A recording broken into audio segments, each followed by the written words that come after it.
Hello everyone, welcome back to another video. स्वागत है आप सभी का आपके अपने यूट्यूब चैनल उन्नत क्लासेस में। तो आज हम लोग करने वाले हैं जनरल नॉलेज के कुछ महत्वपूर्ण प्रश्नों को, जो कि आपके सभी आगामी एग्जाम्स के लिए बहुत ही इंपॉर्टेंट होने वाले हैं। स्पेशली मैंने ये बनाया है वीडियो आपके लिए EMRS हॉस्टल वार्डन के लिए। उसी के साथ में KVS और NVS की एग्ज़ाम भी आपकी बहुत जल्द होने वाली हैं। तो ये इन सभी एग्जाम्स के लिए बहुत ही इंपॉर्टेंट वीडियो आपके होने वाला है। सारे ही प्रश्न जो हैं वो बहुत ही महत्वपूर्ण हैं। जैसे एग्जाम्स में आजकल पूछे जाते हैं, सेम वही पैटर्न मैंने यहाँ फॉलो किया है। जिस तरीके से क्वेश्चन पूछे जाते हैं तो सारे क्वेश्चन बहुत ही महत्वपूर्ण हैं। वीडियो को प्लीज एंड तक जरूर देखिएगा। वीडियो अच्छा लगे तो इसे लाइक और शेयर कर दीजिएगा। चैनल को अभी तक सब्सक्राइब नहीं किया है तो सब्सक्राइब कर लीजिएगा। बेल आइकन को भी प्रेस कर लीजिएगा, जिससे कि सबसे पहले नोटिफिकेशन आपको मिल सके। तो स्टार्ट करते हैं हमारे क्वेश्चंस जनरल नॉलेज के, जो कि आपके हर एक एग्जाम में इनसे क्वेश्चन पूछे जाते हैं। पहला प्रश्न है, भारतीय संविधान में एकल नागरिकता सिंगल सिटीजनशिप को अपनाने का प्रमुख कारण क्या था? हम सभी को पता है हमारे भारत में जो है एकल नागरिकता का प्रावधान है। तो हमें एकल नागरिकता जो है वो इसका अपनाने का जो है प्रमुख कारण क्या था? क्या राष्ट्रीय एकता और अखंडता को सुनिश्चित सुदृढ़ करने के लिए, राज्यों को अधिक स्वायत्तता देने के लिए, न्यायपालिका की शक्ति बढ़ाने के लिए, या संघीय ढांचे को कमजोर करने के लिए? देखिए, भारत कैसा है, एक विविधतापूर्ण देश है। सभी को पता है हमको, विविधतापूर्ण देश है। इसमें एकल नागरिकता अपनाने का सबसे महत्वपूर्ण जो उद्देश्य था वो यही था कि यहाँ सभी नागरिकों को समान राष्ट्रीय पहचान इनकी विकसित कराई जाए। तो राष्ट्रीय एकता और अखंडता को सुदृढ़ करने के लिए हमारे भारत में एकल नागरिकता का प्रावधान अपनाया गया। हमारे भारत में एकल नागरिकता है, लेकिन क्वेश्चन आ जाए USA में, तो USA में जो है वो दोहरी नागरिकता पाई जाती है। तो राइट आंसर आपके ऑप्शन नंबर A यहाँ करेक्ट हो जाएगा। नेक्स्ट क्वेश्चन है, निम्नलिखित में से किस स्थिति में राष्ट्रपति विवेकाधीन शक्ति का प्रयोग करता है? देखिए, राष्ट्रपति विवेकाधीन शक्ति का प्रयोग कब करता है? जब वह प्रधानमंत्री की नियुक्ति करे, या मंत्रिपरिषद की सलाह पर कार्य करते समय, अध्यादेश जारी करते समय, या संसद सत्र को आहूत करते समय। देखिए, जब लोकसभा में स्पष्ट बहुमत नहीं मिल पाता है तब राष्ट्रपति विवेकाधीन शक्ति का प्रयोग करके जो है वो राष्ट्रपति की नियुक्ति करता है। तो प्रधानमंत्री की नियुक्ति करता है कौन? राष्ट्रपति विवेकाधीन शक्ति का प्रयोग करके। ऑप्शन नंबर A यहाँ करेक्ट आंसर आपके हो जाएगा। अगला क्वेश्चन है, राजकोषीय उत्तरदायित्व और बजट प्रबंधन PFRMB एक्ट का मुख्य उद्देश्य क्या है? राजकोषीय उत्तरदायित्व और बजट प्रबंधन अधिनियम सार्वजनिक ऋण को बढ़ाना, राजकोषीय घाटे को नियंत्रित करना, या कर की दरों को घटाना, या निजीकरण को बढ़ाना। देखिए, यहाँ पर जो है FRMB जो एक्ट है वो राजकोषीय घाटे को नियंत्रित करने का महत्वपूर्ण इसका उद्देश्य है। इस एक्ट में जो सरकार है वो अनुशासित वित्तीय नीति अपनाती है। वित्तीय नीति अपनाने को बाध्य करती है किसको? FRMB को। ठीक है, तो FRMB एक्ट जो है वो सरकार को बाध्य करती है। किसके तहत? इस एक्ट के तहत, FRMB एक्ट के तहत सरकार को वित्तीय नीति अपनाने के लिए बाध्य करती है। तो राजकोषीय घाटे को नियंत्रित करने के लिए इस एक्ट का यूज किया जाता है। इल्बर्ट बिल विवाद का ऐतिहासिक महत्व क्या है? देखिए, इल्बर्ट बिल विवाद जो है इसमें क्या हुआ था कि अंग्रेजों ने भारतीय न्यायाधीशों द्वारा यूरोपियन जो थे उन पर मुकदमा चलाने का विरोध किया था इल्बर्ट बिल में।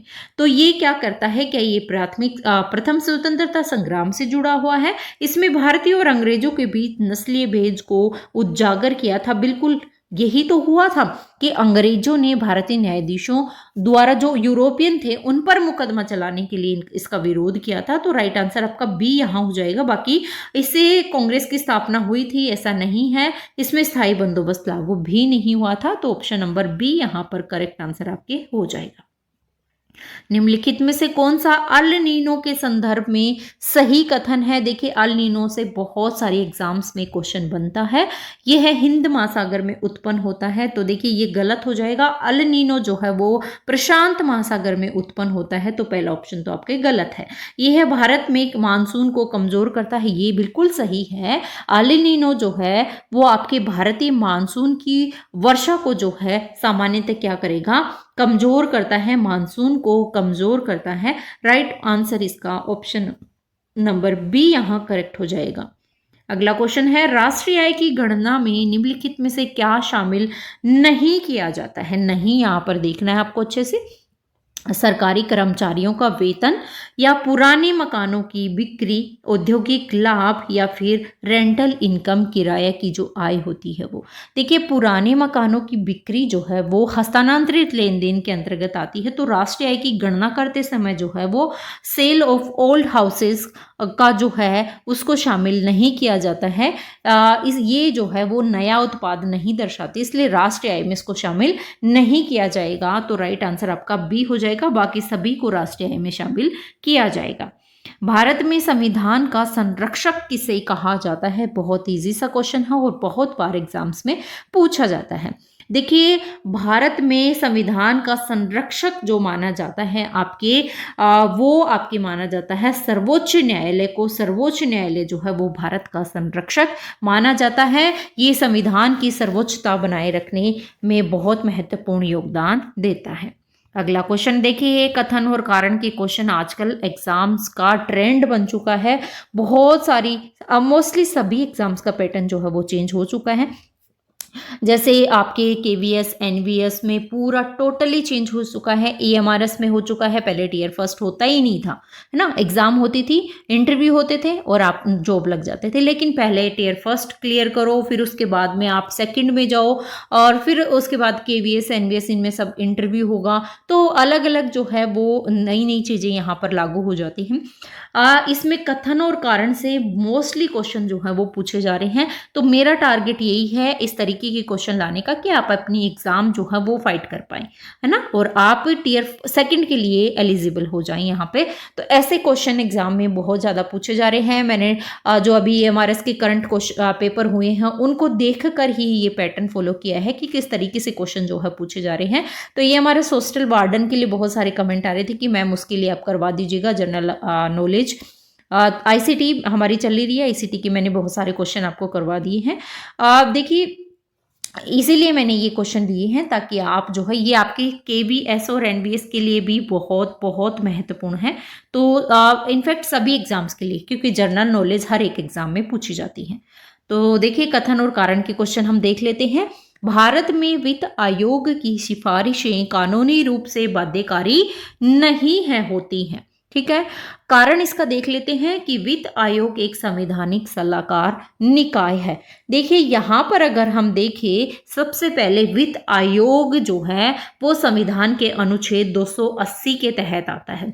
कौन से अनुच्छेद के अंतर्गत आता है? आर्टिकल 280 के अंतर्गत आता है। लेकिन इसकी सिफारिशें जो हैं वो क्या होती हैं? सलाहकारी होती हैं, बाध्यकारी नहीं होती हैं। तो राइट आंसर ये तो एकदम सही है कि वित्त सिफारिशें कानूनी रूप से बाध्यकारी नहीं होती हैं।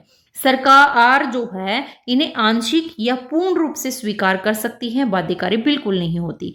और ये संवैधानिक निकाय, सलाहकार निकाय है, दोनों ही सही है। तो राइट आंसर हम यहाँ देखेंगे कि ए और आर दोनों सही हैं, और आर जो है वो ए की सही व्याख्या यहाँ पर कर रहा है। तो ऑप्शन नंबर ए यहाँ पर करेक्ट आंसर आपका हो जाएगा। अगला क्वेश्चन देखते हैं। देखिए, इन क्वेश्चंस को समझना बहुत जरूरी है और समझेंगे तभी जब आपको नॉलेज होगा, है ना। अगला क्वेश्चन देख लेते हैं। कह रहा है कि भारत में उपराष्ट्रपति राज्यसभा का पदेन सभापति होता है। मैम ये तो बिल्कुल सही है। उपराष्ट्रपति लोकसभा का सदस्य नहीं होता है, तो ये भी मैम बिल्कुल सही है। देखिए, उपराष्ट्रपति लोकसभा का सदस्य नहीं होता, सही है, लेकिन ये जरूरी थोड़ी है। ये जरूरी थोड़ी है कि वो लोकसभा का सदस्य नहीं है तो वो सभापति होगा, तो ये कंफर्म थोड़ी है। तो उपराष्ट्रपति राज्यसभा का पदेन सभापति होता है, मतलब आपके ए एकदम सही है, लेकिन आर जो है इस तथ्य का सही रूप से व्याख्या नहीं कर रहा है कि सभापति बनने का कारण संविधान का स्पष्ट प्रावधान है, न कि लोकसभा का सदस्य होना। तो ए और आर सही दोनों हैं, है ना, लेकिन व्याख्या नहीं कर पा रहा है उसकी, तो ऑप्शन नंबर बी यहां पर करेक्ट आंसर आपकी हो जाएगा। अगला क्वेश्चन कह रहा है भारत में मौलिक कर्तव्यों को न्यायालय द्वारा प्रत्यक्ष रूप से लागू नहीं कराया जा सकता। एकदम सही है कि भारत में जो मौलिक कर्तव्य हैं उनको कानून बनाकर ही लागू किया जा सकता है, सीधे अदालत में जो है वो प्रत्यक्ष रूप से इन्हें लागू नहीं करवाया जाता। एकदम सही है। और मौलिक कर्तव्यों को भाग 4A में रखा गया है, ये भी एकदम सही है। तो मौलिक कर्तव्यों से दोनों ही कथन आपके सही हो जाएंगे, और ये भाग आपके बी और ए और आर दोनों सही है, और आर ए की सही व्याख्या कर रही है कि भाग 4 में है और इन्हें न्यायालय में नहीं रखा जा सकता। तो राइट आंसर आपका ए यहाँ करेक्ट हो जाएगा। अगला क्वेश्चन है भारत में नियंत्रक एवं महालेखा परीक्षक यानी CAG आपके संसद के प्रति उत्तरदायी होता है। कारण कह रहा है कि CAG रिपोर्ट राष्ट्रपति के माध्यम से संसद में प्रस्तुत की जाती है। देखिए CAG कैग जो होता है वो कार्यपालिका से स्वतंत्र होता है और संसद के लिए सरकारी जो व्यय होता है वो सुनिश्चित करता है आपके कौन, CAG। तो यहाँ पर भी आप देखिए CAG जो है वो राष्ट्रपति के माध्यम से संसद में प्रस्तुति करता है और संसद के प्रति ये उत्तरदायी होता है।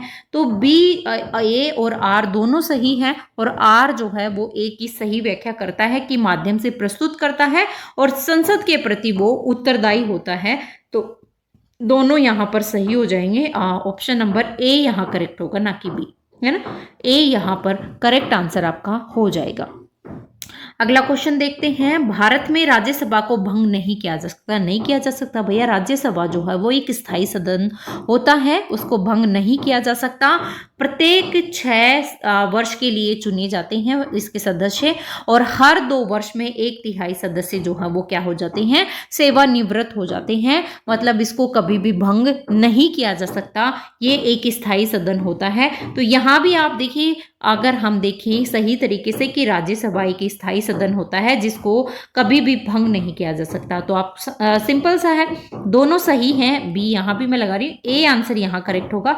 आर ए की यहाँ सही व्याख्या एकदम हो रही है कि वो एक स्थायी सदन है, उसको कभी भी भंग नहीं किया जा सकता। तो राइट आंसर आपका ए यहाँ करेक्ट हो जाएगा। अगला क्वेश्चन है भारत में नीति आयोग को संवैधानिक दर्जा प्राप्त नहीं है। कारण कह रहा है कि नीति आयोग का गठन मंत्रिमंडलीय प्रस्ताव द्वारा किया जाता है। तो यहाँ अगर हम देखें नीति आयोग का उल्लेख संविधान में हम सभी को पता है कहीं भी नहीं है ना। पहले योजना आयोग था, उसके बाद में नीति आयोग आ गया। तो संवैधानिक दर्जा यहाँ प्राप्त नहीं है, मतलब सही बात है ये। इसीलिए इसे क्या बोलते हैं, इसीलिए इसे आपके क्या बोलेंगे, नॉन कॉन्स्टिट्यूशनल बॉडी कहा जाता है, और सरकार इसे कैबिनेट जो मंत्रिमंडलीय प्रस्ताव उसके द्वारा बदल सकती है, बना सकती है। तो यहाँ भी जो है दोनों ही सही है, और आर ए की सही व्याख्या यहाँ पर भी कर रहा है। अगला क्वेश्चन है हमारा भारत में, ये क्वेश्चन ऐसे क्वेश्चन आते हैं बहुत इजी होते हैं, बस समझने की यहाँ पर थोड़ी सी जो है वो जरूरत होती है। तो अगला क्वेश्चन देख लेते हैं, भारत में आपातकाल के दौरान भी राष्ट्रपति चुनाव कराया जा सकता है। कथन कह रहा है, कारण कह रहा है कि राष्ट्रपति का कार्यकाल संविधान द्वारा निश्चित होता है। देखिए लोकसभा का कार्यकाल जो है इमरजेंसी में क्या होता है, बढ़ाया जाता है ना, बढ़ाया जा सकता है ना, लेकिन राष्ट्रपति का कार्यकाल नहीं बढ़ाया जा सकता है, इसलिए चुनाव होना आवश्यक होता है, मतलब कराया जाता है। कार्यकाल संविधान द्वारा निश्चित होता है। तो यहाँ दोनों बातें आपकी क्या हो जाएंगी, सही हो जाएंगी कि राष्ट्रपति का कार्यकाल संविधान द्वारा निश्चित होता है, आपातकाल के दौरान भी राष्ट्रपति का चुनाव कराया जा सकता है। तो क्वेश्चन पहले आपको देखिए क्या करना है, मैं आपको एक बात बताऊं, आपने कथन पढ़ लिया, कारण पढ़ लिया, फिर आपको देखना है क्या ये कारण इस कथन की सही व्याख्या कर रहा है। ये चीज आपको स्पेशली ध्यान में रखनी है। तो यहाँ सिंपल सा है, आप देख सकते हैं कि राष्ट्रपति का कार्यकाल संविधान द्वारा निश्चित होता है, बिल्कुल निश्चित होता है। इसमें आपातकाल के दौरान भी इसको चुना है, क्योंकि निश्चित होगा तो चुनाव होना आवश्यक है। लोकसभा का कार्यकाल बढ़ाया जा सकता है इमरजेंसी में, लेकिन राष्ट्रपति का कार्यकाल कभी नहीं बढ़ाया जा सकता। तो राइट आंसर ए और आर दोनों सही है। आर ए की सही व्याख्या यहां भी कर रहा है। अगला क्वेश्चन है, भारत में लोकसभा अध्यक्ष स्पीकर का पद दलीय राजनीति से ऊपर माना जाता है। ठीक है, माना जाता है। कारण कह रहा है कि स्पीकर पद ग्रहण, यानी लोकसभा का अध्यक्ष क्या होता है, स्पीकर होता है, पद ग्रहण करने के बाद अपनी पार्टी से त्याग पत्र देता है। देखिए जो ये स्पीकर होता है यहाँ पर निष्पक्ष रहने की अपेक्षा यहाँ पर रखता है, लेकिन वह अपनी पार्टी की सदस्यता नहीं छोड़ता है कि पार्टी से त्याग पत्र दे देगा, ऐसा बिल्कुल भी नहीं है। तो ए वाला तो सही है, आर तो टोटली आपके यहाँ गलत हो जाएगा। तो ए सही है, आर यहाँ पर क्या हो जाएगा, गलत हो जाएगा। नेक्स्ट क्वेश्चन देख लेते हैं। भारत में नियंत्रक एवं महालेखा परीक्षक सीएजी, अभी हमने सीएजी का एक क्वेश्चन पहले देख चुके हैं, स्वतंत्रता सुरक्षित करता है। कौन, सीएजी, ठीक है। सीएजी को केवल राष्ट्रपति द्वारा विशेष प्रक्रिया से हटाया जा सकता है। देखिए यहां भी हम देखें कि सीएजी को हटाने के लिए सुप्रीम कोर्ट जो है, आपके सुप्रीम कोर्ट का जज होता है, उसे मतलब क्या करेगा, हटाया जा सकता है। उसकी सीएजी की स्वतंत्रता सुनिश्चित की जाती है आपके सुप्रीम कोर्ट के द्वारा, है ना। हटाने की प्रक्रिया जो है वो राष्ट्रपति द्वारा हटाया जा सकता है। तो यहां भी देखिए दोनों चीजें यहां पर सही हैं। पहले आप क्या पढ़ेंगे, कारण, सीएजी को केवल राष्ट्रपति द्वारा विशेष प्रक्रिया से हटाया जा सकता है, बिल्कुल हटाया जा सकता है। और जो सीएजी होता है वो स्वतंत्रता उसकी सुरक्षित रहती है। सुप्रीम कोर्ट हटाने की प्रक्रिया सुप्रीम कोर्ट जज की जैसी ही इसकी बिल्कुल होती है। तो ये भी आपका सही हो जाता है कि सुनिश्चित ये करता है और इसे राष्ट्रपति द्वारा हटाया जा सकता है। तो ए और आर दोनों सही हैं और आर ए की सही व्याख्या यहां भी हो रही है। ठीक है, अगला क्वेश्चन देख लेते हैं। भारत में सहकारी संघवाद, कोऑपरेटिव जो फेडरलिज्म होता है, इसकी अवधारणा को बढ़ावा दिया गया है। केंद्र और राज्य वित्तीय तथा प्रशासनिक रूप से परस्पर सहयोग यहाँ पर करते हैं। देखिए आपके सहकारी संघवाद, जैसे कि आपके इसमें क्या आ जाएंगे, कौन कौन आ जाएगा, कोऑपरेटिव फेडरलिज्म में जैसे जीएसटी आ गया, जीएसटी परिषद आ गई, नीति आयोग आ गया, है ना, नीति आयोग आ गया, फाइनेंस कमीशन आ गई। ये सभी आपको जो कोऑपरेटिव फेडरलिज्म है उसके उदाहरण ये माने जाते हैं। अब इसमें क्या कह रहा है, हम पहले कारण पढ़ते हैं कि केंद्र और राज्य वित्तीय तथा प्रशासनिक रूप से परस्पर सहयोग करते, बिल्कुल करते हैं, और भारत में सहकारी संघवाद की अवधारणा को ये बढ़ावा देते हैं। तो ए और आर यहाँ भी दोनों सही है। आर ए की सही व्याख्या यहाँ कर रही है। देखिए मेरा यही है कि एक क्वेश्चन से आपके बहुत सारे क्वेश्चन जो है वो क्लियर हो जाए, इसलिए मैं मोस्टली जो है वो आपका दोनों सही यहाँ पर कर रही हूँ, क्योंकि चीज़ें क्लियर हो रही हैं यहाँ पे। मेरा टारगेट यही है कि ज़्यादा से ज़्यादा आपके चीज़ों को क्लियर करना, आप अच्छे से उन चीज़ों को समझ पाएं, है ना, किस तरीके से क्वेश्चन को सोल्व करना है। नेक्स्ट क्वेश्चन है, भारत में राष्ट्रीय आय की गणना में घरेलू कार्य यानी हाउस होल्ड वर्क को शामिल नहीं किया जाता है।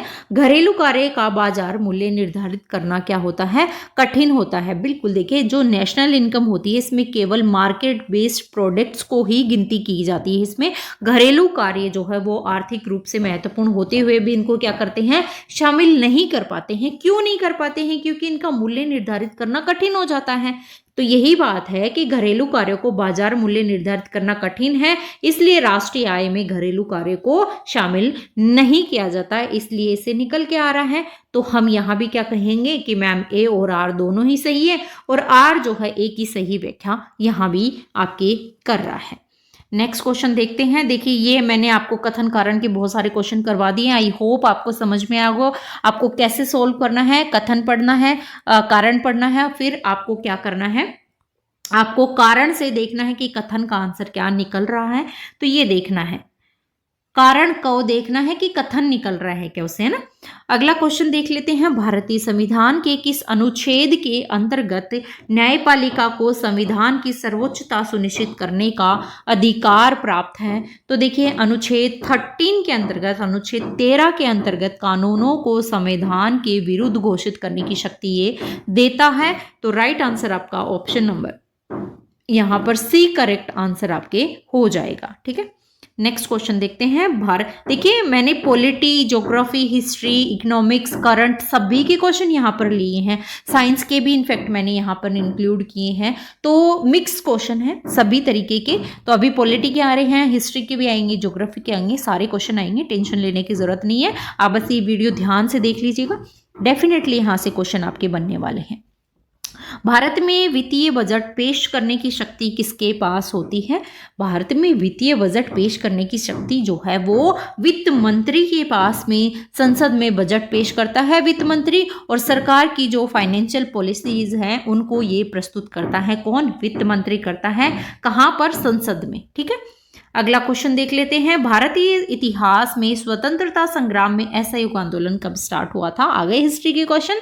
तो देखिए 1920 में हमारे असहयोग आंदोलन जो है वो नॉन कॉर्पोरेशन मूवमेंट जो है वो स्टार्ट हुआ था।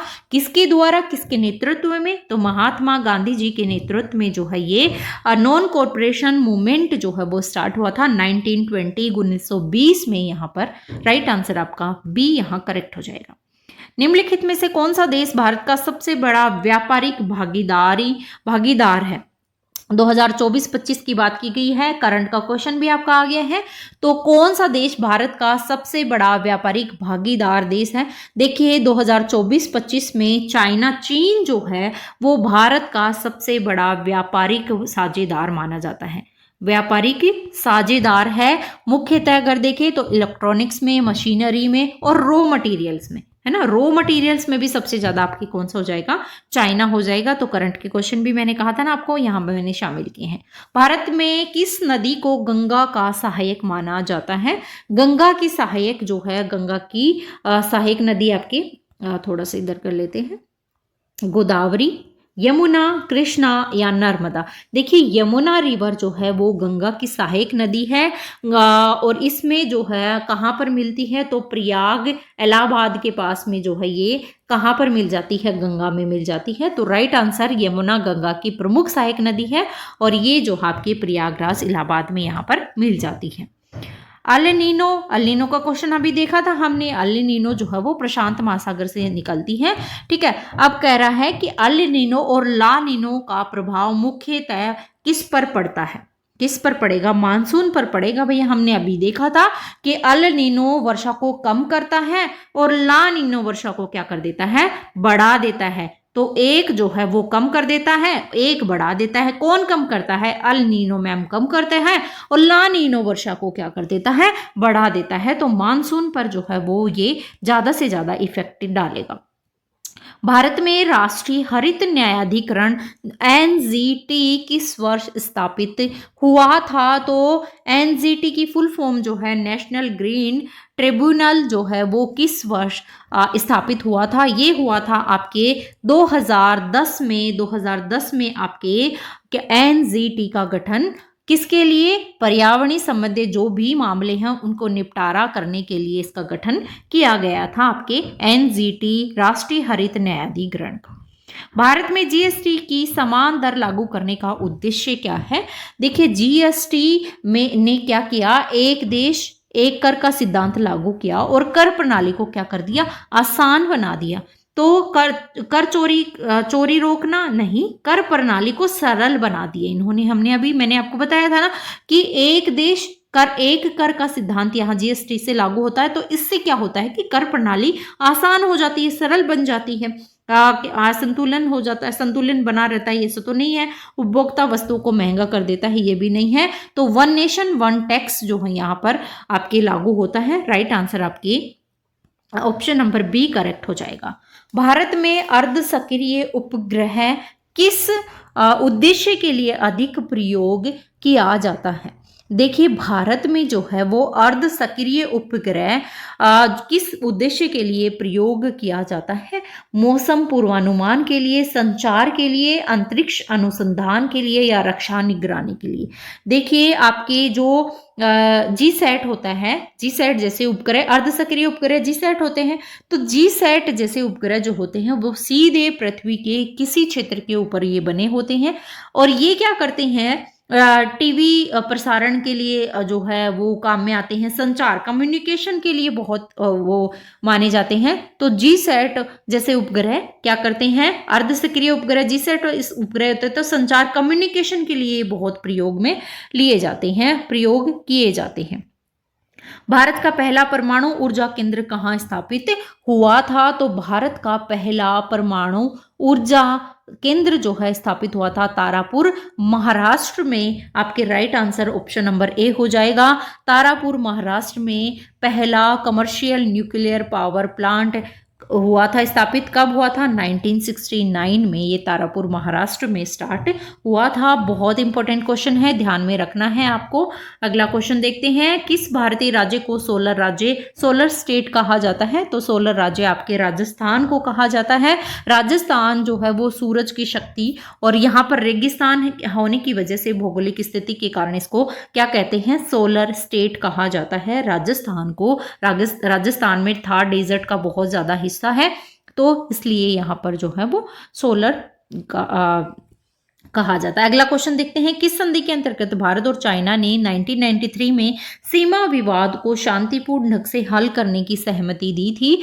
तो ये जो था 1993 में सीमा विवाद, ये था सीमा समझौता, बॉर्डर एग्रीमेंट था आपके 1993 में हुआ था। भारत और चाइना ने बॉर्डर पीस एंड जो आपके शांति और उसके सही ढंग से इसको एग्रीमेंट ये साइन हुआ था, हस्ताक्षर हुए थे इसके ऊपर। तो ये 1993 सीमा समझौता बॉर्डर एग्रीमेंट के ऊपर ये हुआ था। भारत में राष्ट्रीय विज्ञान दिवस कब मनाया जाता है? विज्ञान दिवस के क्वेश्चन बहुत बार एग्जाम में पूछे जाता है। 28 फरवरी को विज्ञान दिवस मनाया जाता है। अच्छा, विज्ञान दिवस क्यों मनाया जाता है मैम? 28 फरवरी 1928 को सीवी रमन जी का क्या है, बर्थडे है। सीवी रमन जो है वो विज्ञान में इनका महत्वपूर्ण योगदान है। रमन इफेक्ट की इन्होंने खोज की थी, तो नेशनल साइंस डे जो है वो सेलिब्रेट किया जाता है 28 फरवरी को। सीवी रमन ने इस दिन जो है वो रमन इफेक्ट की खोज इन्होंने की थी, तो विज्ञान दिवस आपके सीवी रमन के उपलक्ष्य में इस दिन मनाया जाता है। राष्ट्रीय विज्ञान दिवस, साइंस डे याद रखना है 28 फरवरी को। भारत में किस नदी को उज्जैन का जीवनदायिनी कहा जाता है? उज्जैन नदी का जीवनदायिनी जिसे कहा जाता है वो शिप्रा को नदी को कहा जाता है। ऑप्शन नंबर सी यहाँ करेक्ट हो जाएगा। उज्जैन शहर का सांस्कृतिक और धार्मिक जो जीवन है वो सब आपके शिप्रा रिवर से जुड़ा हुआ है, तो राइट आंसर यहाँ सी करेक्ट हो जाएगा। भारत के संविधान में समीक्षा आयोग फाइनेंस कमीशन का गठन कितने वर्षों में होता है? देखिए फाइनेंस कमीशन का गठन जो होता है वो हर 3 साल में, हर 4 साल में, हर 5 साल में, हर 6 साल में। हर 5 साल में, एवरी 5 ईयर में जो है वो फाइनेंस कमीशन का गठन किया जाता है। आर्टिकल मैंने बताया था 280 के तहत आपके फाइनेंस कमीशन आता है और हर 5 साल में इसका गठन होता है। अगला क्वेश्चन है, भारत का पहला अंतरिक्ष उपग्रह आर्यभट्ट किस वर्ष लॉन्च हुआ था? एक बात हमें पता चली कि भारत का पहला अंतरिक्ष उपग्रह आर्यभट्ट था। अच्छा, तो आर्यभट्ट जो है वो लॉन्च कब हुआ था? तो आर्यभट्ट आपका लॉन्च हुआ था 1975 में। डेट अगर पूछे तो 19 अप्रैल 1975 को सोवियत संघ से लॉन्च किया गया था आर्यभट्ट। ठीक है, अगला क्वेश्चन है, भारत का पहला इलेक्ट्रॉनिक वोटिंग मशीन ईवीएम प्रयोग कब हुआ था? तो पहली इलेक्ट्रॉनिक वोटिंग मशीन का यूज जो है वो आपके विधानसभा क्षेत्र के चुनाव थे पंजाब और गोवा के कुछ भागों में 1982 में इसका यूज हुआ था। 1982 में पहली बार ईवीएम का यूज हुआ था पंजाब और गोवा के कुछ क्षेत्रों में, विधानसभा क्षेत्रों में। ठीक है, तो ऑप्शन नंबर ए यहाँ करेक्ट आंसर हो जाएगा। भारत के संविधान के किस भाग में नीति निर्देशक तत्व शामिल हैं? डीपीएसपी जो है वो कौन से भाग में आपके शामिल है नीति निर्देशक तत्व? देखिए, भारतीय संविधान के भाग 4 में जो है वो नीति निर्देशक सिद्धांत आपके नीति निर्देशक तत्व को शामिल किया जाता है। और ये जो है नीति निर्देशक तत्व इन्हें न्यायालय द्वारा प्रत्यक्ष रूप से लागू नहीं किया जा सकता, ये चीज भी आपको ध्यान में रखनी है। तो आपके भाग 4 में ये शामिल है। और कहाँ से लिए गए हैं? आयरलैंड से नीति निर्देशक तत्व लिए गए हैं। अगला क्वेश्चन है, भारतीय अर्थव्यवस्था में समान कर यानी यूनिफॉर्म टैक्स के लिए कौन सा सुधार लागू किया गया? तो देखिए, समान कर के लिए मैंने अभी थोड़ी देर पहले आपको बताया था जीएसटी लागू किया गया। जीएसटी की फुल फॉर्म क्या होती है? अच्छा, तो बता देती हूँ, गुड्स एंड सर्विस टैक्स। ठीक है, तो ये जीएसटी की फुल फॉर्म भी पूछ ली जा सकती है। तो जीएसटी जो है वो लागू किया गया, यानी एक कर की नीति यहाँ पर लागू की गई थी। एक देश एक कर, मैंने थोड़ी देर पहले ही आपको बताया था जीएसटी। अगला क्वेश्चन है, भारत का पहला अंतर्राष्ट्रीय विमानतल कौन सा था? First international airport. अब विमानतल बच्चे पढ़ के ही अब एयरपोर्ट तो समझ गए होगे बेटा। तो पहला इंटरनेशनल एयरपोर्ट कौन सा? तो वो था आपका जोली ग्रांट न्यू दिल्ली, सेंट्रल मुंबई या फिर कोलकाता या चेन्नई। देखिए, सेंट्रल मुंबई जो है वो पहला अंतर्राष्ट्रीय हवाई अड्डा मतलब अंतर्राष्ट्रीय उड़ानों के लिए खुला था आपके 1948 में। तो ये आपके राइट आंसर सेंट्रल मुंबई यहाँ पर करेक्ट आंसर आपके हो जाएगा। ऑप्शन नंबर बी यहाँ करेक्ट हो जाएगा। अगला क्वेश्चन है, स्वच्छ भारत अभियान कब लॉन्च हुआ था? तो देखिए, स्वच्छ भारत अभियान जो है वो 2 अक्टूबर 2014 को लॉन्च हुआ था। Option number A correct answer हो जाएगा। 2 अक्टूबर को गांधी जयंती पर प्रधानमंत्री जी के द्वारा ये लॉन्च किया गया था आपके स्वच्छ भारत अभियान। भारत में पहला परमाणु परीक्षण स्माइलिंग बुद्धा कहाँ हुआ था? स्माइलिंग बुद्धा का क्वेश्चन पूछा गया था, किसी न किसी ने एग्जाम में पूछा था, मैंने पढ़ा था। ठीक है, तो स्माइलिंग बुद्धा कहाँ पर हुआ था? तो ये हुआ था आपके पोखरण राजस्थान में स्माइलिंग बुद्धा हुआ था। भारत में कब हुआ था? तो 1974 में 18 मई 1974 को पोखरण ने क्या किया था? अपना पहला परमाणु परीक्षण यहाँ पर किया था, जिसको क्या नाम दिया? स्माइलिंग बुद्धा। अगला क्वेश्चन है, भारत में राष्ट्रीय डिजिटल स्वास्थ्य मिशन एनडीएचएम की शुरुआत कब हुई थी? एनडीएचएम की full form national digital health mission यहाँ पर लिखी गई है। लॉन्च हुआ था, कब हुआ था? 2020 में ये लॉन्च हुआ था। देखिए, ये सेम ही है। तो 2020 में जो है वो एनडीएचएम की क्या हुई थी? शुरुआत हुई थी। इसका उद्देश्य क्या है? तो स्वास्थ्य डेटा का डिजिटल प्लेटफॉर्म तैयार करना एनडीएचएम का महत्वपूर्ण उद्देश्य है, नेशनल डिजिटल हेल्थ मिशन। भारतीय संविधान में किस अनुच्छेद में आपातकाल इमरजेंसी का प्रावधान है? देखिए, आपातकाल भी बहुत महत्वपूर्ण है, पता होनी चाहिए आपको। तो आपातकाल 352, आर्टिकल 356, आर्टिकल 360 तीनों ही आपातकाल हैं। तो राइट आंसर आपका डी यहाँ पर करेक्ट हो जाएगा। तीनों ही आपातकाल। अच्छा, ठीक है मैम, तीनों ही है, लेकिन ये भी तो पता होना चाहिए आपको 352 कौन सा आपातकाल है? इसे कहते हैं राष्ट्रीय आपातकाल, नोट डाउन कर लीजिएगा। 356 को राज्य आपातकाल कहा जाता है। ठीक है। तीसरा है 360 को, इसको प्रेसिडेंट रूल भी कहा जाता है, राष्ट्रपति आपातकाल भी। अगला है 360 जिसको कहते हैं वित्तीय आपातकाल। ठीक है, तो तीनों आपातकाल आपको ध्यान में रखने हैं। अगला क्वेश्चन है, भारत का कौन सा शहर कला और हस्तकला का केंद्र माना जाता है? तो कला और हस्तकला का केंद्र कौन सा माना जाएगा आपका? जयपुर राजस्थान, कोलकाता पश्चिम बंगाल, वाराणसी उत्तर प्रदेश या मदुरै तमिलनाडु? बिल्कुल जयपुर माना जाता है। आपकी हस्तकला, कांच, कपड़ा, गहने सभी के लिए प्रसिद्ध है आपके कला और हस्तकला का केंद्र जयपुर राजस्थान।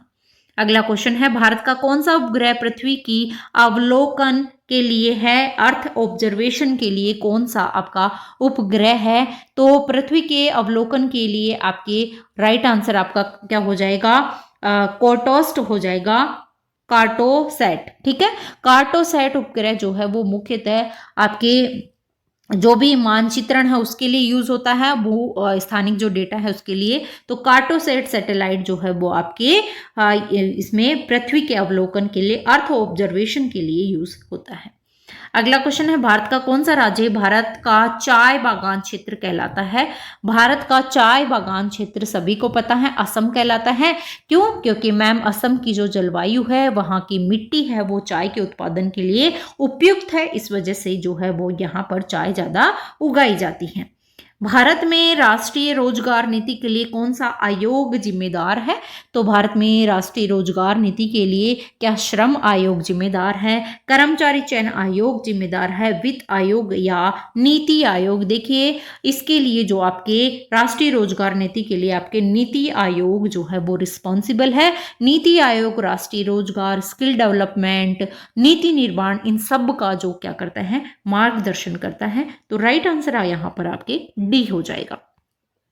नेक्स्ट क्वेश्चन है, भारत में किस कानून के तहत सूचना का अधिकार आरटीआई लागू हुआ था? और आरटीआई से पिछली बार क्वेश्चन पूछा गया था। तो आरटीआई जो है वो आपके लागू हुआ था 2005 में। आरटीआई एक्ट 2005 में जो है ये लागू हुआ था और इसमें नागरिकों को सरकारी जो भी जानकारियां हैं वो मांगने का अधिकार दिया गया था। राइट टू इंफॉर्मेशन एक्ट ये हुआ था 2005 में लागू हुआ था। अगला क्वेश्चन है, भारत में राष्ट्रीय विज्ञान पुरस्कार किस क्षेत्र में दिया जाता है? चिकित्सा और विज्ञान के क्षेत्र में, विज्ञान और प्रौद्योगिकी के क्षेत्र में, साहित्य और कला के क्षेत्र में, खेल और शिक्षा के क्षेत्र में। तो राष्ट्रीय विज्ञान पुरस्कार जो है वो विज्ञान और प्रौद्योगिकी, साइंस एंड टेक्नोलॉजी के क्षेत्र में दिया जाता है। ये जो है जो शोधकर्ता हैं उनको दिया जाता है, वैज्ञानिक होते हैं उनको दिया जाता है जिन्होंने विज्ञान में महत्वपूर्ण योगदान दिया है। तो ये साइंस एंड टेक्नोलॉजी को दिया जाता है। भारत में राष्ट्रीय खाद्य सुरक्षा अधिनियम NFSA किस वर्ष लागू हुआ था? NFSA national food security act जो है वो कब लागू हुआ था? NFSA 2012 में, 2013, 14, 15, बिल्कुल 2013 में आपके NFSA national food security act जो है वो लागू हुआ था। इसके माध्यम से भारत में जो भी गरीब जरूरतमंद है जिनको खाद्य सुरक्षा प्रदान की गई थी एक्ट NFSA के द्वारा। नेक्स्ट क्वेश्चन है, देखिए, भारत के संविधान में कितने मौलिक अधिकार शामिल हैं? वर्तमान में पूछे हैं। तो शामिल, देखिए, आप सभी को पता है वर्तमान में भारतीय संविधान के मौलिक अधिकार जो हैं वो 6 हैं हमें, जो कि भाग 3 के अंतर्गत ये आते हैं। भाग 3 में मौलिक अधिकार आपके दिए गए हैं। अनुच्छेद अगर पूछे तो 12 से लेकर 35 तक हैं। पहले कितने थे? तो पहले देखिए 7 थे। वर्तमान में पूछा है तो हमें अभी हाल फिलहाल 6 हैं। पहले 7 थे। 7वां कौन सा था? तो संपत्ति का अधिकार था, जिसको 44वें संविधान संशोधन 1978 के तहत संपत्ति के अधिकार को एक कानूनी अधिकार बना दिया। 6 कौन कौन से हैं तो मैं बता देती हूँ। स्वतंत्रता का अधिकार, समानता का अधिकार, स्वतंत्रता का अधिकार, शोषण के विरुद्ध अधिकार, धार्मिक स्वतंत्रता का अधिकार, सांस्कृतिक और शैक्षिक अधिकार और लास्ट आपके संवैधानिक उपचारों का अधिकार। तो ये 6 मौलिक अधिकार आपको प्रदान है। ऑप्शन नंबर ए यहाँ करेक्ट आंसर हो जाएगा। भारत का कौन सा राज्य भारत का इलेक्ट्रॉनिक हब कहलाता है? देखिए, भारत का इलेक्ट्रॉनिक हब जो कहलाता है वो आप सभी को पता है कर्नाटका। इसमें कर्नाटका, तमिलनाडु, महाराष्ट्र और आंध्र प्रदेश।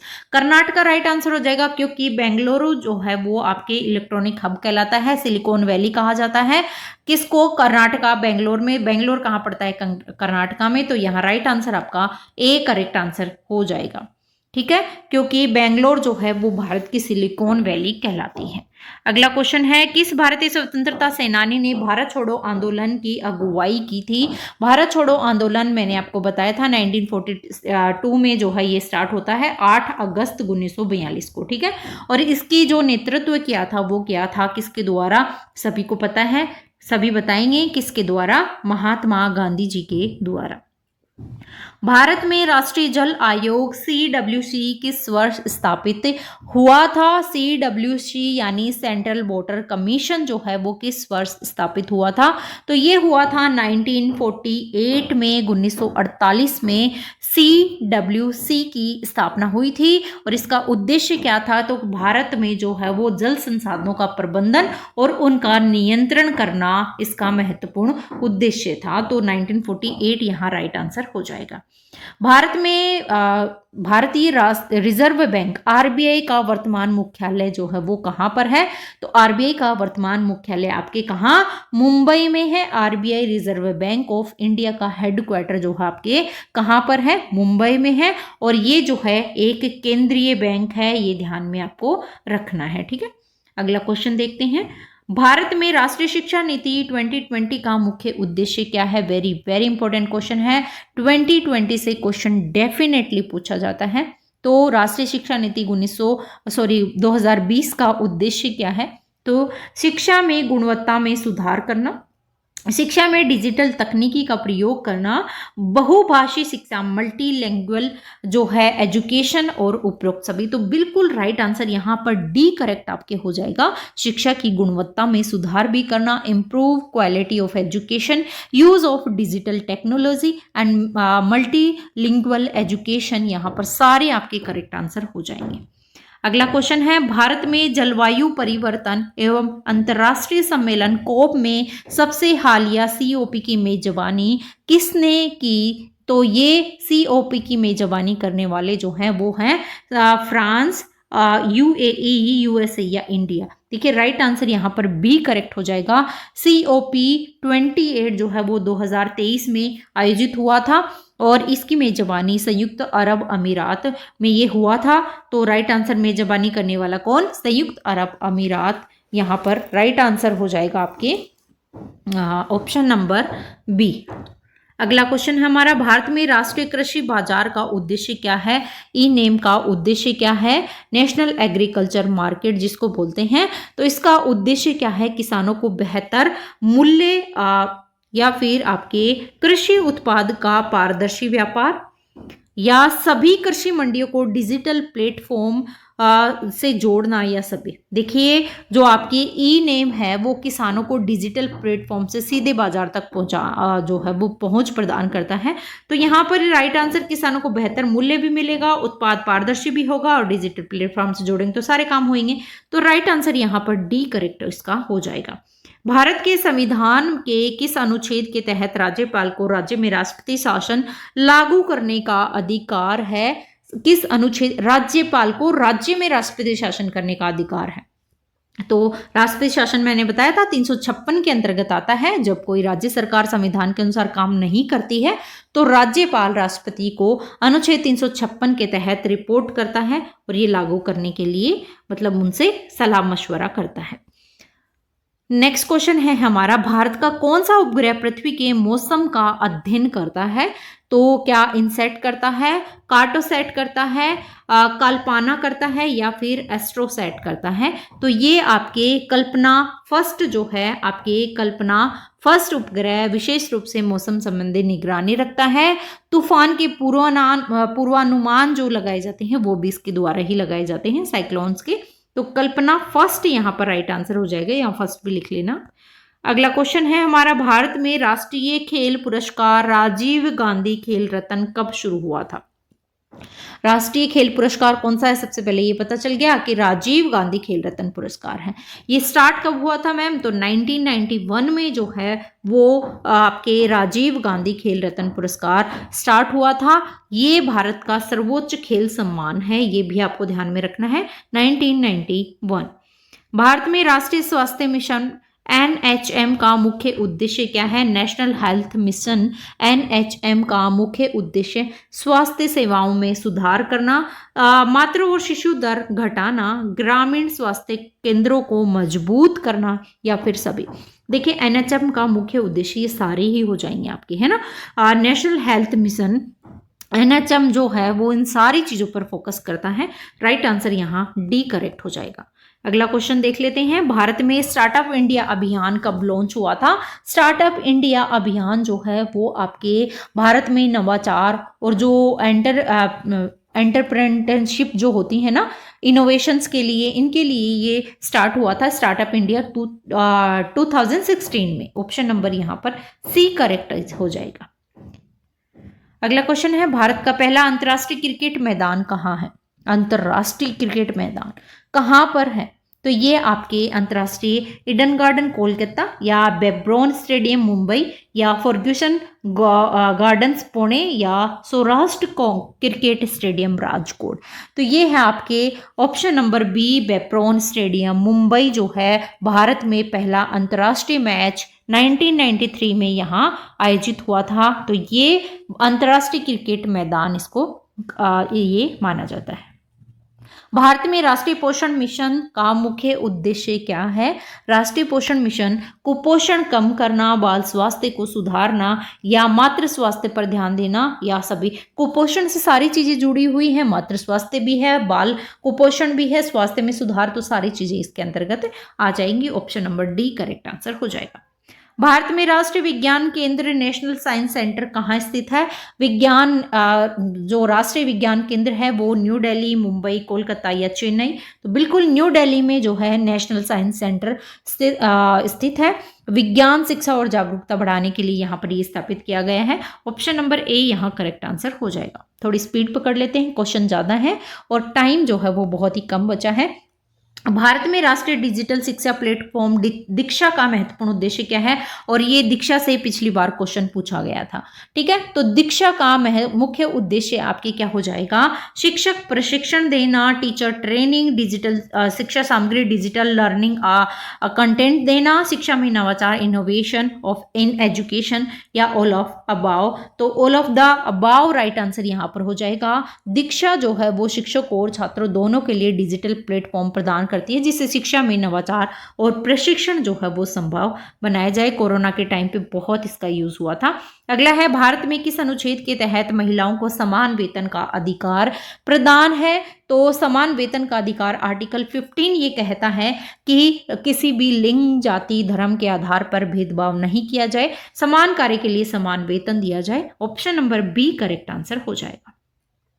भारत में राष्ट्रीय शिक्षा सूचना प्रणाली यूडिस्क प्लस जिसको बोलते हैं, तो ये किस वर्ष लागू हुई थी? तो यूडिस्क प्लस स्कूली शिक्षा और डेटा संग्रहण को डिजिटल रूप से मॉनिटर करता है और ये आपके 2020 में स्टार्ट हुई थी। Option number C correct answer हो जाएगा। भारत का कौन सा राज्य भारत का वन राज्य लैंड ऑफ फॉरेस्ट कहा जाता है? वन राज्य जो है भारत का कौन सा राज्य कहलाएगा? तो ये कहलाएगा आपका मध्य प्रदेश, छत्तीसगढ़, अरुणाचल प्रदेश या महाराष्ट्र। छत्तीसगढ़ कहलाएगा। देखिए छत्तीसगढ़ में लगभग 44% जो है ये जंगल से ढका हुआ है, तो छत्तीसगढ़ आपके क्या कहलाएगा? लैंड ऑफ फॉरेस्ट कहलाएगा। Option number B correct answer हो जाएगा। भारत में सौर ऊर्जा mission Jawaharlal Nehru national solar mission किस वर्ष स्टार्ट हुआ था?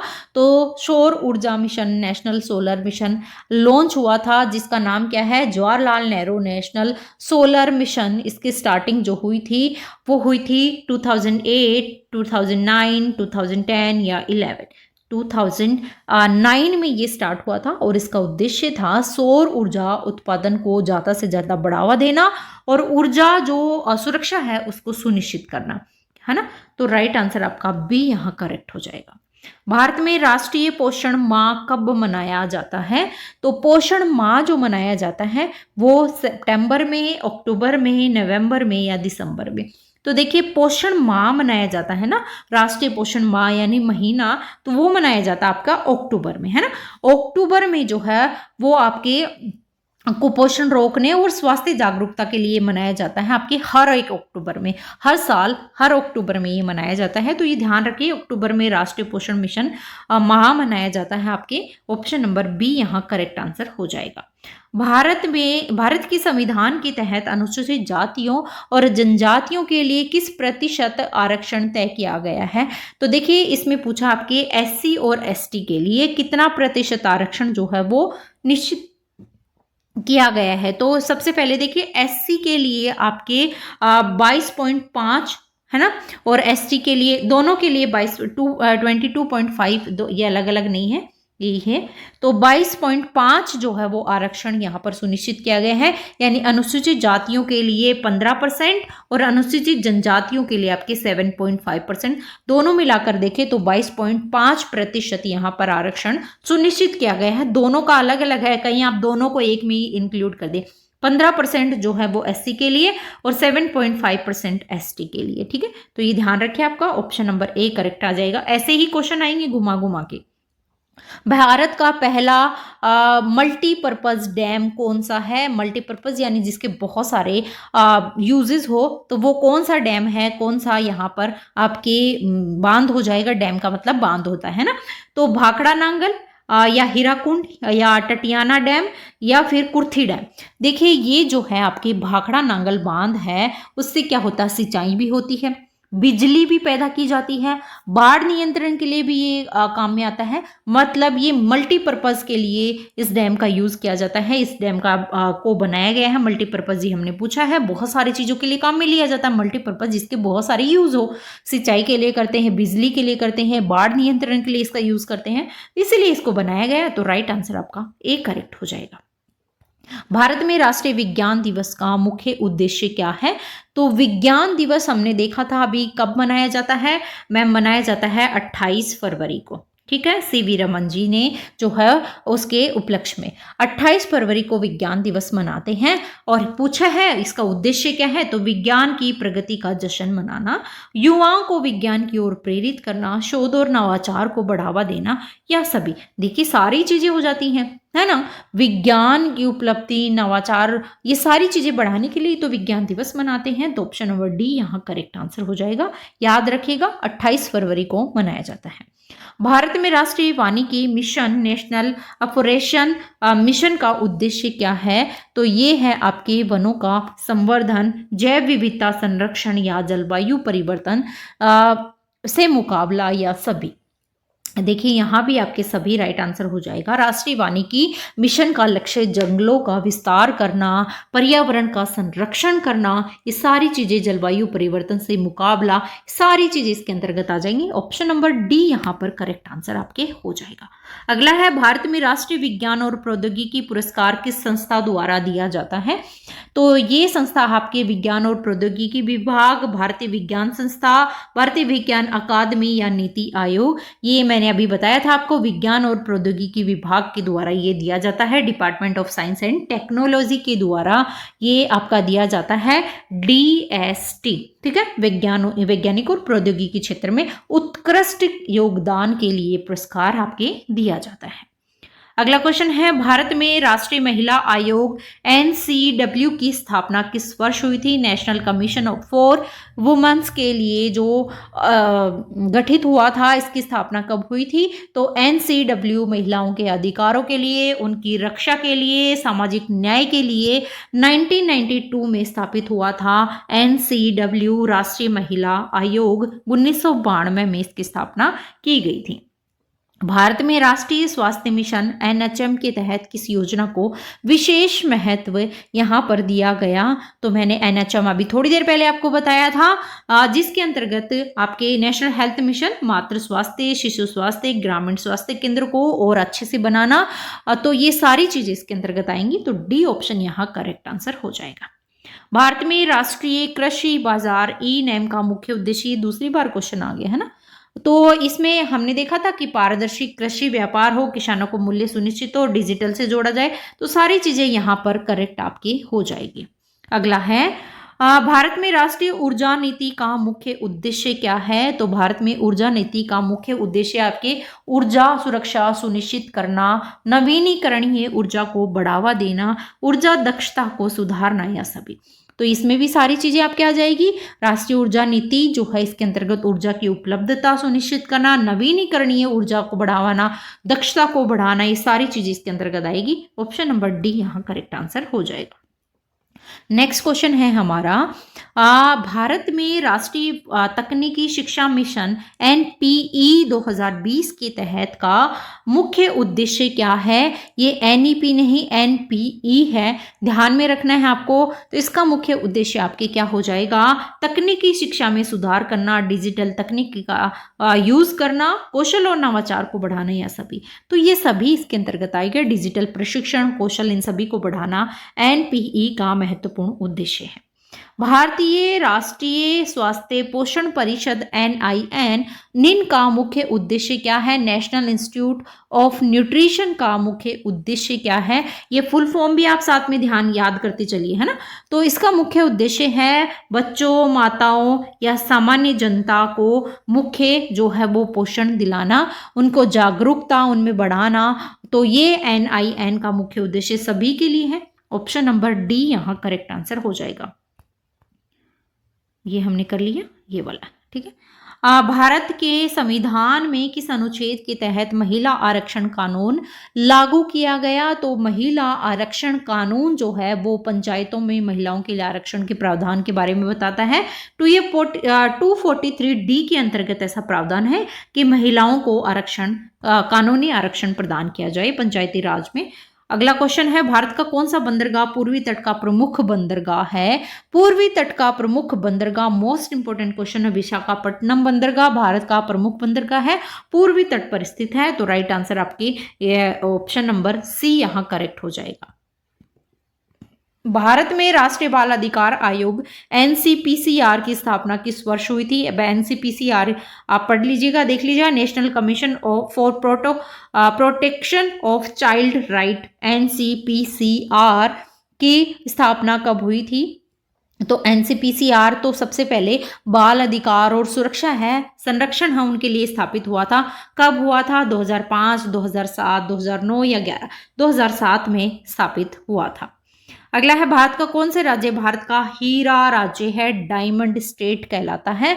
तो डायमंड स्टेट आपका कौन सा कहलाएगा? महाराष्ट्र, मध्य प्रदेश, झारखंड या गुजरात? तो मध्य प्रदेश जो है वो खनिज संपदा के रूप में यहाँ पर हीरे पाए जाते हैं, डायमंड स्टेट ये कहलाता है। Option number B correct answer हो जाएगा। भारत में राष्ट्रीय दूरसंचार नीति NTP 2012 का मुख्य उद्देश्य क्या है? तो NTP 2012 डिजिटल इंडिया को बढ़ावा देना, दूरसंचार सेवाओं की गुणवत्ता सुधारना, दूरसंचार सेवा में निवेश बढ़ाने या सभी? तो राइट आंसर यहाँ पर डी हो जाएगा। NTP जो है वो 2012 का मुख्य उद्देश्य है डिजिटल कनेक्टिविटी और दूरसंचार में सुधार के लिए बहुत सारी रणनीतियां यहाँ पर लागू होती हैं।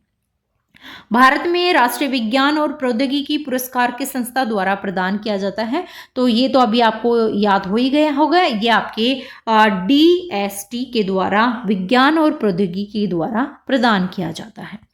अगला क्वेश्चन है, राष्ट्रीय पोषण माह, दोबारा से क्वेश्चन रिपीट हो रहे हैं ना, तो ये आपके अक्टूबर में मनाया जाता है, हमने अभी देखा था। अगला है, राष्ट्रीय कौशल विकास निगम NSDC का मुख्य उद्देश्य क्या है? तो NSDC का मुख्य उद्देश्य युवाओं को कौशल प्रशिक्षण प्रदान करना, रोजगार के अवसर बढ़ाना, उद्योग और कौशल का तालमेल या सभी? तो राइट आंसर यहाँ पर डी करेक्ट हो जाएगा। भारत में राष्ट्रीय जैव विविधता पुरस्कार, नेशनल बायोडाइवर्सिटी अवार्ड किस मंत्रालय के द्वारा दिया जाता है? तो ये आपके पर्यावरण, वन और जलवायु मंत्रालय, ministry of environment, forest and climate change के द्वारा दिया जाता है, जैव विविधता संरक्षण के लिए उत्कृष्ट योगदान के लिए। ठीक है, तो राइट आंसर आपका एक करेक्ट हो जाएगा। भारत में राष्ट्रीय पोषण मिशन की शुरुआत कब हुई थी? तो राष्ट्रीय पोषण मिशन की शुरुआत जो होती है वो कुपोषण को कम करने के लिए, मातृ शिशु स्वास्थ्य में सुधार करने के लिए 2018 में राष्ट्रीय पोषण मिशन की स्टार्टिंग होती है। अगला है, भारत में राष्ट्रीय ग्रामीण रोजगार गारंटी अधिनियम मनरेगा के तहत कितने दिन रोजगार की गारंटी यहाँ पर दी जाती है? तो ये दी जाती है जो भी ग्रामीण परिवार हैं जिनमें मजदूरी रोजगार इनको दिया जाता है, 100 दिन का रोजगार उपलब्ध करवाया जाता है मनरेगा के तहत। भारत में राष्ट्रीय खेल पुरस्कार राजीव गांधी को किस वर्ष बदला गया? देखिए, खेल रत्न अवार्ड को राजीव गांधी में 2021 में जो है लक्ष्मी पुरस्कार के नाम से संयुक्त किया गया, इसे नई संरचना में जारी रखा गया। तो हमारा खेल रत्न पुरस्कार जो कि राजीव गांधी खेल रत्न को बदला गया, कब बदला गया? 2021 में। राइट आंसर आपका क्या हो जाएगा? सी हो जाएगा। खेल रत्न अवार्ड को लक्ष्मी पुरस्कार के नाम से संयुक्त रूप से दिया जाने लगा। भारत में राष्ट्रीय विज्ञान प्रौद्योगिकी आयोग NSTC की स्थापना किस वर्ष हुई थी? तो NSTC का स्थापना हुई थी 1976 में और इसका उद्देश्य था विज्ञान और प्रौद्योगिकी नीतियों का क्या करना? समन्वय करना और अनुसंधान को ज्यादा से ज्यादा बढ़ावा देना NSTC का महत्वपूर्ण उद्देश्य। भारत में राष्ट्रीय युवा परिषद एनवाईसी का मुख्य उद्देश्य आपके क्या था? एनवाईसी का मुख्य उद्देश्य था नेशनल यूथ काउंसिल, जिसको बोलते हैं युवाओं को सशक्त बनाना, खेल और सांस्कृतिक गतिविधियों को बढ़ावा देना, युवाओं में नेतृत्व और कौशल करना। यह सभी तो सही उत्तर यहाँ ऑप्शन नंबर डी करेक्ट हो जाएगा, जिसमें युवाओं को सशक्तिकरण, खेल, संस्कृति, कौशल, इनके विकास के लिए रणनीतियां तैयार करना। अगला क्वेश्चन है, भारत का कौन सा राज्य भारत का हीरा उत्पादक केंद्र कहलाता है? तो भारत का हीरा उत्पादक केंद्र, अब देखिए ऊपर क्वेश्चन दूसरा आया था, डायमंड स्टेट था वो, इसमें बोला है डायमंड प्रोड्यूसिंग स्टेट, वो कहलाता आपका गुजरात। ये ध्यान में रखना है क्योंकि गुजरात में हीरे की खान और वहां पर कटाई के लिए प्रमुख है। तो ये अलग अलग क्वेश्चन है दोनों, कंफ्यूज आपको बिल्कुल भी नहीं होना। डायमंड स्टेट एमपी था, लेकिन आपके डायमंड प्रोड्यूसिंग स्टेट जो है उत्पाद वाला, तो वो आपके गुजरात हो जाएगा। भारत में राष्ट्रीय पर्यावरण नीति नेशनल एनवायरनमेंट पॉलिसी किस वर्ष लागू हुई थी? तो ये नेशनल एनवायरनमेंट पॉलिसी एनईपी जो है वो लागू हुई थी 2006 में। ठीक है, ऑप्शन नंबर बी यहाँ करेक्ट आंसर आपके हो जाएगा। और इसका उद्देश्य क्या था? तो पर्यावरण संरक्षण और जो भी संसाधन है उनको प्रभावी रूप से जो है उपयोग के लिए सुनिश्चित करना, इसका महत्वपूर्ण उद्देश्य हो जाएगा। भारत में राष्ट्रीय शिक्षा नीति 2020 के अनुसार कितनी भाषाओं में शिक्षा देने की सिफारिश की गई? तो ये देखिए मैंने आपको एनईपी में बहुत अच्छे से पढ़ाया था। इसमें कितनी भाषाओं में शिक्षा, मातृभाषा, स्थानीय भाषा, अंग्रेजी, हिंदी, तीनों भाषाओं का मिश्रण, या सभी? देखिए सारी भाषाएं, इसमें मातृभाषा, क्षेत्रीय भाषा, अंग्रेजी, हिंदी सभी को शामिल किया गया है। मल्टीलिंगुअल जो है वो इनका रखा गया है। तो ऑप्शन नंबर डी यहां पर करेक्ट आंसर आपके हो जाएगा। अगला क्वेश्चन है, भारत में राष्ट्रीय पोषण माह के दौरान किस प्रकार के कार्यक्रम का आयोजन किया जाता है? पोषण माह मैंने बताया था अक्टूबर में मनाया जाता है एवरी ईयर। पोषण शिविर होता है, स्वास्थ्य जागरूकता अभियान, स्कूलों में पोषण शिक्षा, या सभी? पोषण मिशन माह के दौरान कुपोषण को कम करने के लिए स्वास्थ्य जागरूकता बढ़ा दी जाती है, अलग अलग गतिविधियां आयोजित की जाती हैं, सभी होती हैं। ऑप्शन नंबर डी यहां पर करेक्ट आंसर आपके हो जाएगा।